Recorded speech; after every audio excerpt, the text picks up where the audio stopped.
Hi, everyone. Good afternoon. Welcome to the second of this year's Arabic Poetry and Story in Translation workshop, which Marina Warner and I convene.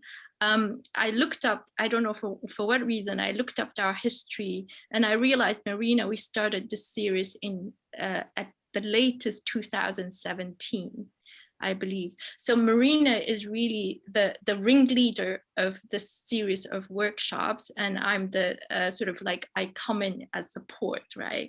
But I've loved working for Marina. We've been working together since 2013 or even before. So it's been a long time collaboration. And we do this together because we're both passionate about Arabic literature and word literature. We believe in comparative literature, believe in bringing word literatures in dialogue with each other. And we also believe that word literature can be accessed through translation, right? And more importantly, through the practice of translation, we can also bring languages into dialogue with each other. And these dialogues would foster creativity, not only in our way of using our own languages, however many languages we have, but also in our thinking and in our writing. So we'd love to be able to continue doing this for as long as we can manage. And Marina will say a few more about this after I have introduced our guest speakers today. So we have two guest speakers today. The first half of the workshop this afternoon will be led by Selma Dabbagh, and the second half will be led by Emily Silov. So let me just give you a brief introduction to Selma Dabbagh. Selma is a British Palestinian writer. She has lived in Bahrain, Cairo, Kuwait, Jeddah, Grenoble, and Jerusalem. She now lives in London. Her short stories have been published in Granta, Wasafiri, Saqi, and International Pen. They have appeared in a number of Saqi anthologies as well. Consorts, short stories by Palestinian women, as well as The Things I Would Tell You, British Muslim Women Write. This is 2017. Selma has also written for the stage and the screen. She has written a play for BBC Radio 4. The Brick was nominated for an Emerson Award. She has also written a futuristic play set in Palestine in 2048, Sleep It Off, Dr. Scott, produced by WDR in Germany. Her first novel, Out of It by Bloomsbury, was set between Gaza, London, and the Gulf and was a Guardian Book of the Year. She is the editor of We Wrote in Symbols, Love and Lust by Arab Women Writers that came out very recently with the Saqi. The participants in this workshop are published in this anthology. And Emily Silov is a senior lecturer in medieval Arabic language and literature at the University of Exeter. Her earlier research focused on the figure of the uninvited guest or party crasher in medieval Arabic literature, and especially on the 11th century work Hikayat Abil Qasim. She co-edited and translated this text with Professor Gertjan van Gelder.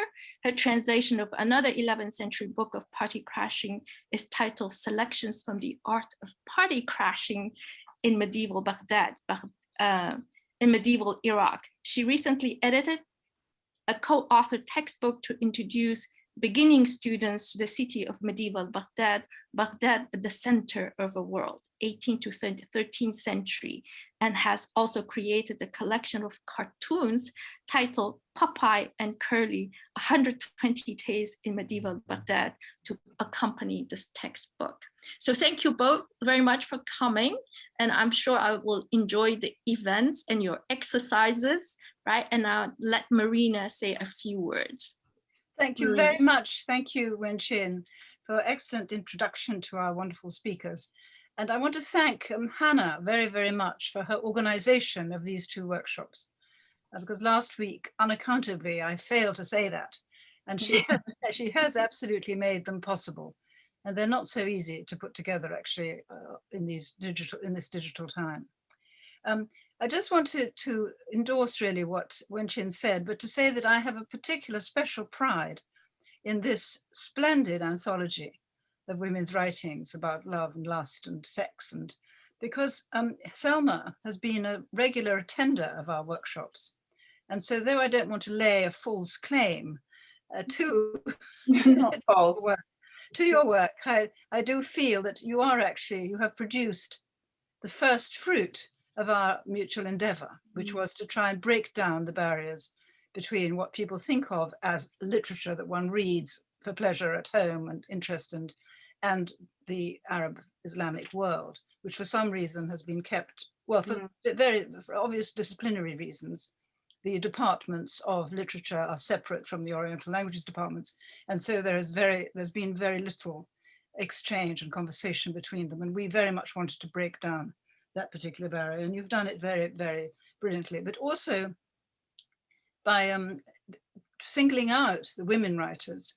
I think you've done a great deal to abolish a certain really rather deep ignorance and prejudice that obtains in our part of the world.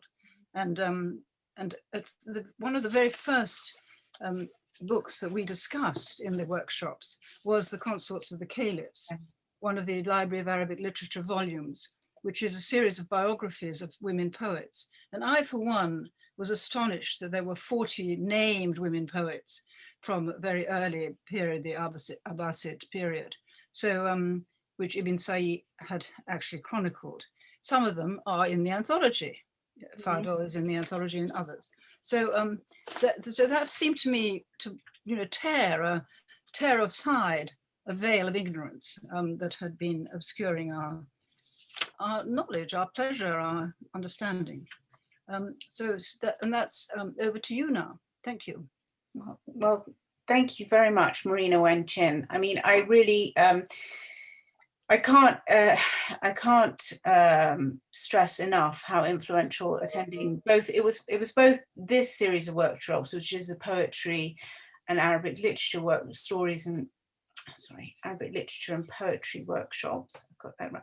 And also the ones that came before, which was the ones connected to the Library of Arabic Literature. And when I was first introduced to these, I sort of protested and sort of said, I'm a bit of an imposter. I don't translate. My Arabic is really not anything to show off about. And I shouldn't really be here. But there was a certain amount of insistence that I needed to be in these groups. And I've gained so much from it, not just in terms of an intellectual curiosity, but it's also the way that it's helped me to, in a way, unlearn some of the ways that I was taught Arabic and about Islam at school in Kuwait, which was in a particularly I would say quite a hateful manner, which didn't encourage you to inquire or to really to turn the language into something which was workable. And any sort of study of Arabic history, if it was on the GCSE curriculum or whatever else, it wasn't allowed in Kuwait. So the ability to learn about one's own heritage was somehow blanked out. So I've been able to come to it through the work of amazing translators. So I will forever be indebted to them and the work of small publishing houses and other initiatives which can bring this work alive. For me, as a fiction writer, I was also very much taken by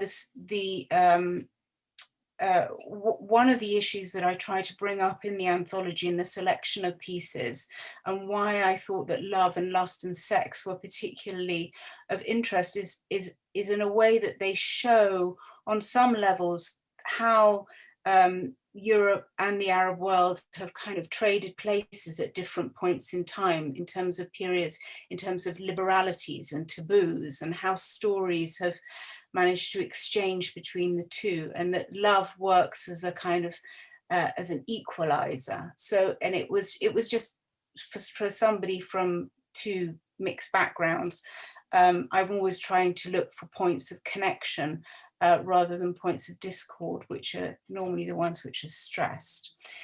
So for today, what I have done, and you are here in a workshop, so you do have to participate a little bit, is I've done a very simple, it's a bit of an experimentation that we've done, but I think it works rather well. It's a Google poll exercise, which will have little bits of text on it. And you have to look at that text. It has no name, it has, it's just, and you have to guess what period that text could come from and what language it was originally written in, because I really try to stress the heterogeneity of the Arab world in the anthology. So I've got English, Arabic and French writers. Some of them are from more than one background, different ethnicities, all three different religions. So when you get the text, it's just a little bit of fun for you to try and guess what the original language was and roughly what period it was written in. Some of the pieces, I've deliberately chosen them on the subject of female sexual desire. So I hope some of them make you feel slightly shy, and then we can have a discussion about why certain topic matters might be more difficult than others to handle. I think writing about love and lust, the erotic, are the most tricky areas for any writer to cover, because you can say one word wrong and something which you'll think is very highly charged and desirable becomes rather repulsive. It can also be seen to be gratuitous and pornographic quite quickly. It can be, and people have such different styles of being able to deal with this, and the style could vary in terms of their personality, but also what kind of day it is for them, what mood they're in, what time of day it is, and who the person they're discussing this issue or interacting on this issue is with. So by choosing writing on this subject, I think it's the highest caliber of writing dealing with a very tricky areas of human interaction. And there is a long history, as I'm sure most of you know, of writing on the erotic or erotology, which I'm sure Emily will touch on a little bit more, but here Jan van Gelder, her co-translator, has translated some very steamy pieces from which appear in some of the Library of Arabic Literature collections. So I think, shall I stop there and shall we go on to the poll? Just to run through them very quickly. Okay, I'll just say, I mean, the first one, I think Ahdaf's book In the Eye of the Sun was perhaps the only one I thought that some of you may possibly guess, but it was one of the first, I mean, it was such an influential novel on me when it came out in the 90s, just in terms of as chronicling a young woman's sexuality in a way that I hadn't read coming from an Arab writer before, written in English, 1992. It's a massive work. And second one is Rita El Khayat's 1980. She first wrote this in 1985.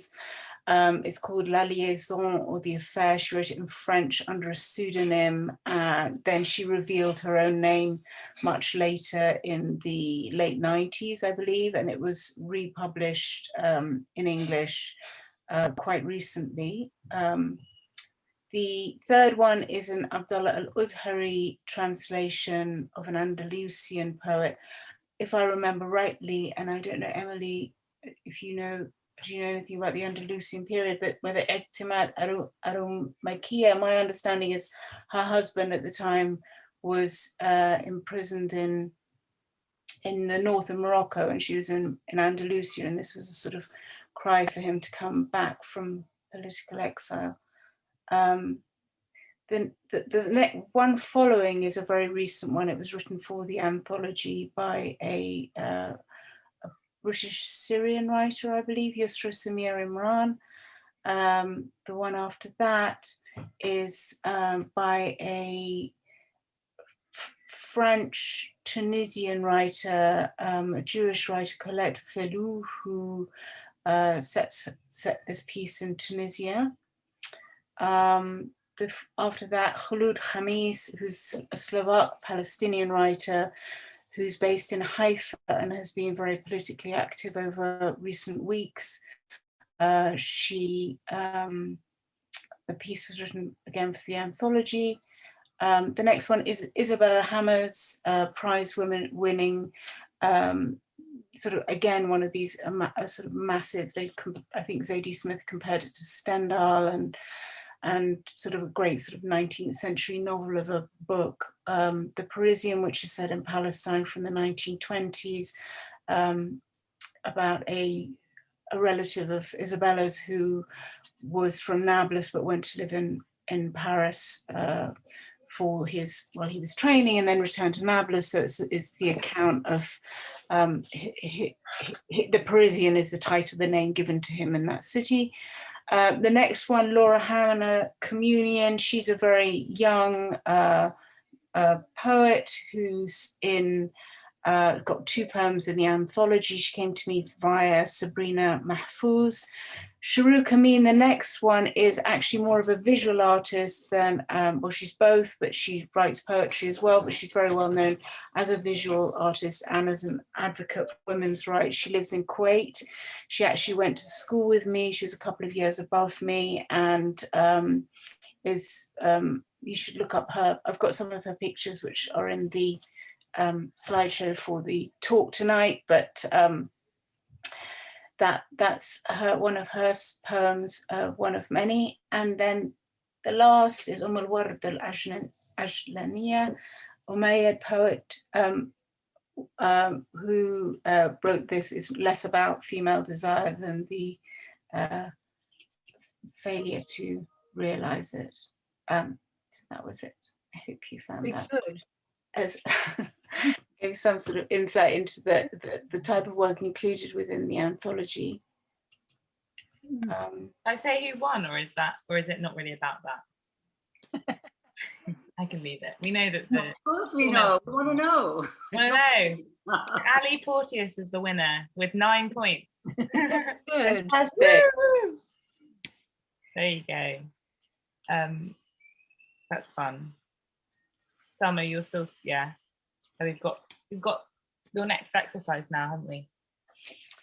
So my next exercise was really to put a bit of translation back to you, for those of you who have Arabic and those who don't, which is to, if you could, I think you've been sent a document beforehand which has got 1 poem in Arabic and then 2 alternative translations. So it's a poem by Adhak al-Maharabiyya, and there's 1 translation by Abdullah Al-Uzhari, and then the second translation is by Wissam al-Malichi. And I'd be interested in you reading it and giving any feedback on which translation you prefer, on trying to rewrite it in a way that suits you more. And I think you can do that, you know, inspired by the words in the English translation if you don't have the Arabic, but the Arabic's also there if you want to go back to it. Would anybody be willing to take on the challenge and share their work? I have a suggestion. Why don't we ask someone to read them? Does anybody want to read the Arabic? If not, I can do it, or English, so we can hear them. And then and that will give us time to think as well. And Marina, I believe, wants to say something as well. Marina? I just wanted to say I'd like to hear it in Arabic. Okay. Exactly any volunteers, or are you guys volunteering me? We're volunteering you. Okay. All right, where's my Word document? Here we are. شفاء الحب تقبيل وضم وجر بالبطون على البطون ورحز تهمل العينان منه وأخذ بالذوائب والقرون. Thank you, Wen-chin. So translation number 1 by Abdullah Al-Uzhari. The contentment of love is hugging, kissing, and belly lapping, then hair pulling and body rocking that flood the eyes, right? And then Wissam al-Miligi, by kissing and embracing, love is healed. When bellies over bellies would grind, thrusting till the eyes are sealed when necks and heads would bind. Can I ask something as well, which is, I would love to hear from some of the people who can read the Arabic, what actually the structure of the images is in the words in the Arabic, before we look at the English translations. I mean, almost a word for word, but perhaps, and I noticed there was some internal rhyming. No? Internal something? Yes. Yeah. If we could hear a bit. Maybe, yeah. Does anybody want to volunteer? We have Amira. Sorry to be calling Ali, on you. as the winner of the quiz, why don't you do it? Yeah. Right. Okay. Thank you. My mother's here as well. Amira's my mother, and she usually helps me with my Arabic translation. So I might call on her in public to do the same. Teamwork, teamwork. So sorry, would you just like a sort of literal translation? Is that the idea? Yeah. Yeah, but sort of possibly pointing out where the sort of poetic repetition or the... Yeah, sure. So this is, assuming this is a full poem and not just a fragment, this is what I think is known, there are experts here who will correct me, a kind of, it's a couplet, a dhu-bayt. And the rhyme, yeah, if you look at the last, even if you don't read Arabic, you can see the last word of each line, il-butun wal-qarun, there's the same sound there, which is un, which is a fairly simple rhyme. And then, yeah, so each half line is a hemistick. So this is composed of 4 hemisticks and 2 full lines. The meter, I don't know, I haven't worked it out yet. I'm very slow at working out the meter, but there are set meters in Arabic. And so literally it's شفاء الحب شفاء الحب تقبيل ودم. So literally, yeah, the healing of love is kissing and embracing. So I guess the second translation is more literal there. Mama, do step in and correct me if I'm making any. It's just شفاء الحب that could be taken in several directions, and I find the way the second one is translated says that love needs to be healed, while the way it's written there, it's not that it necessarily needs to be healed. Yeah. It's just shifa'ul hubb is this and that.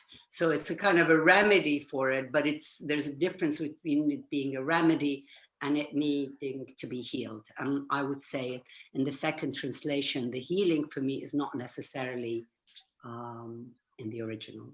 It's more, it's something that remedy, it can add to it. It can, it has it's lighter. It's not ill in the original.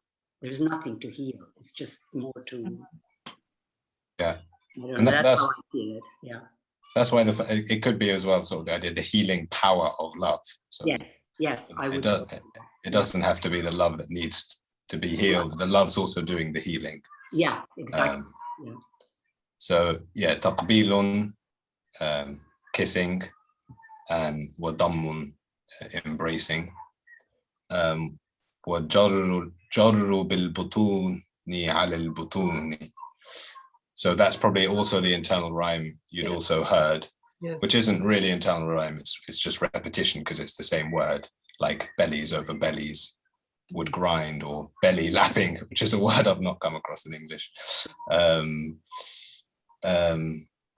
Yes, I think the when bellies over bellies would grind, that's a slightly odd grammatical construction, because the Arabic's fairly straightforward in the sense that the healing of love is taqbilun, dammun, wa jarrun.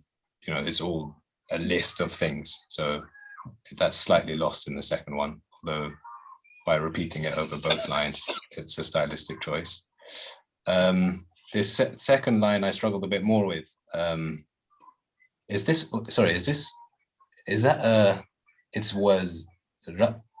what's that letter after the wow? Is there a dot on it? Is it a Rahzun? It's Rahzun. Oh, okay. I have to look it up. I don't know what it is. Okay. Yes, that word also I'm not sure about. Thrusting by the look of it. Rahsun, I guess that's a bit onomatopoeic. So yeah, وَرَحْزٌ تَحْمِلُ الْعَيْنَانِ مِنْهُ. So presuming it's thrusting. تحمل, Mama, that's also from like wool or something like. Yeah, I don't get it. I mean, I must say, even I'm struggling there. تحمل العينان منه. Yeah, get wool, get obscured, maybe. The translations have very different, because one of them has hair pulling. When I looked up hamala in the dictionary, I got that a use of it can mean to be bathed in tears, that specific verb. Bathed in tears. I got hamala to mean to be bathed in tears or to shed tears. Okay. I think that makes a lot more sense, actually. But where does the hair pulling come in? أخذوا بالذوائب, which is in the second hemistich. Dhawaib is like something like a tail, so I think that's probably read as pulling hair. Al-qurun would be horns, right? Horns, and these are on your head. I think dhawa'ib can also be an old word just for hair. It doesn't. Yeah. I've come across it. Right. Yeah. I've come across it as kind of tresses, locks is a kind of old-fashioned word for yeah. hair. So what we get here is really how many.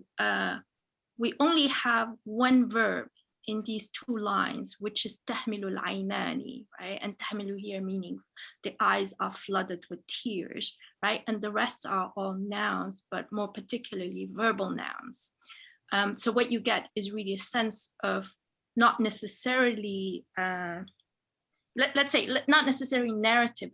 Actually, it does not narrate actions per se, but at the same time, the implication is really action, right? Because all of them are verbal nouns. Taqbil is a verbal noun, right? Kissing, right? And kissing here comes from form 2, and I don't want to go in too much detail, which has a reciprocal sort of action, right? Qabbala is you give action, you impose action on something else, and you're expecting return. And jar, again, and this is a word that we came across last week, is to drag something, right? And here, jarru bil butuni ala al butuni, dragging something, right, through the belly and over belly, and so on and so forth. So it's actually very sort of like, as you said, as Amira was saying, right? It's not about doing it, but it is about doing it. Let's put it. It's happening. I mean, what I like about Arabic, which I don't find in the English, is by using, as you say, obviously I can just vibe it. I don't get the kind of grammar of it. It's like I hear it, I feel it, it's happening now. This is how you go about it when you want that healing vibe, you know? And you hold that and you do, and you are so it's very present and it's happening now. And in a way, I like that in the second one completely. It just kind of takes it as something we're looking at. The first one tries to get it a little bit, that immediacy of it, that it's happening now as I read it. That I lack a little bit, and I find that very beautiful in the Arabic. Yeah.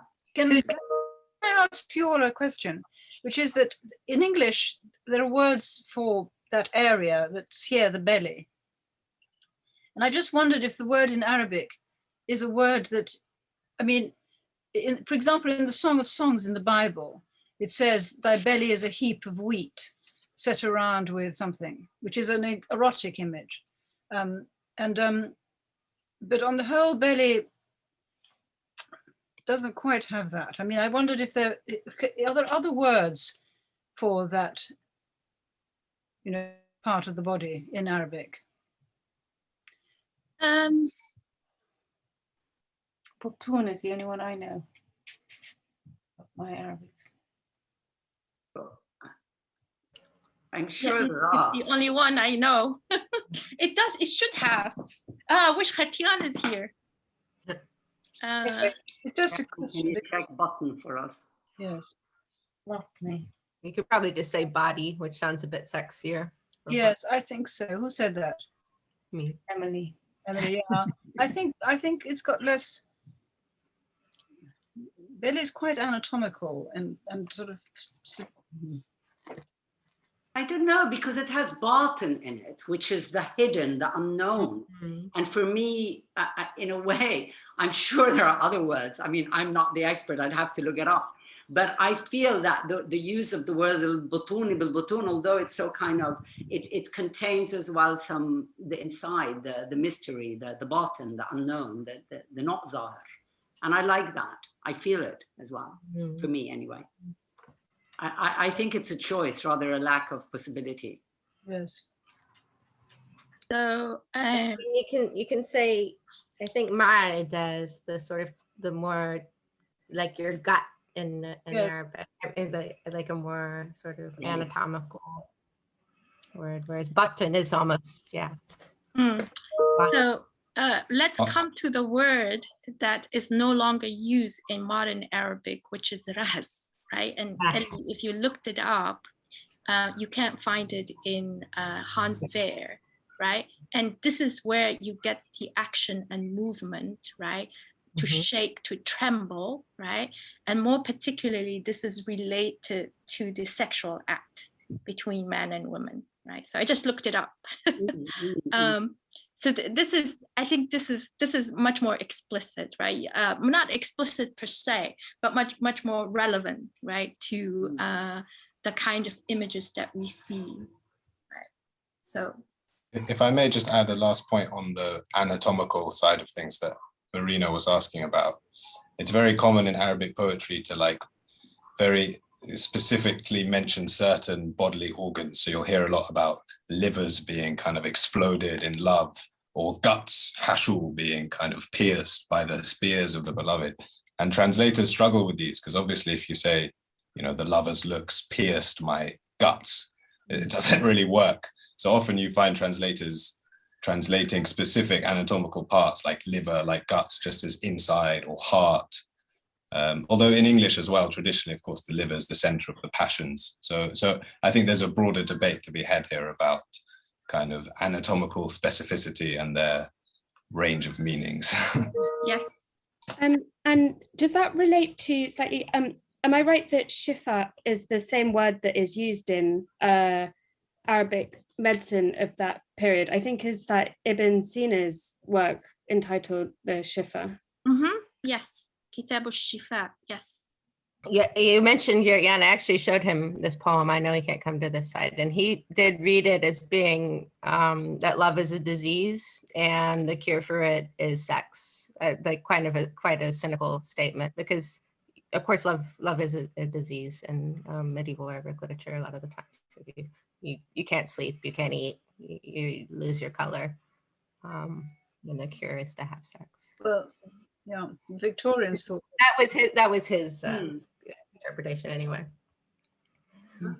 Not sure. But I think then would you say, because from what I understood of that Jan was saying at the last week's workshop was that, you know, that some translators will hang on to translating the meter, which it seems that Al-Maliji is sort of is more inclined, that seems to be motivating him a little bit more than Udhari, but that in this case you feel that it's lost something.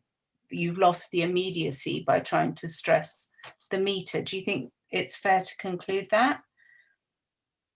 Or do you think it's just that there are a number of factors which are making one seem... I think that's just Hertian. You think that's Hertian. That's just Hertian's view.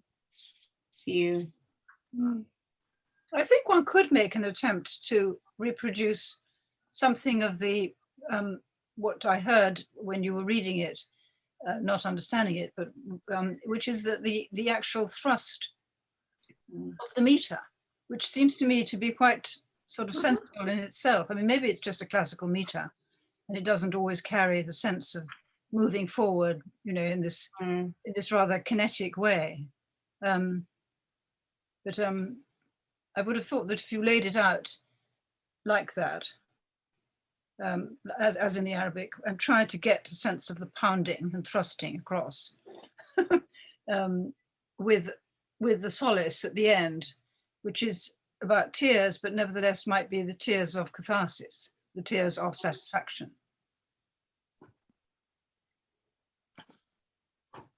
Right. No, great. Well, shall we end the exercise there? I'm aware that we're cutting into Emily's time. I think we're going to have a little break.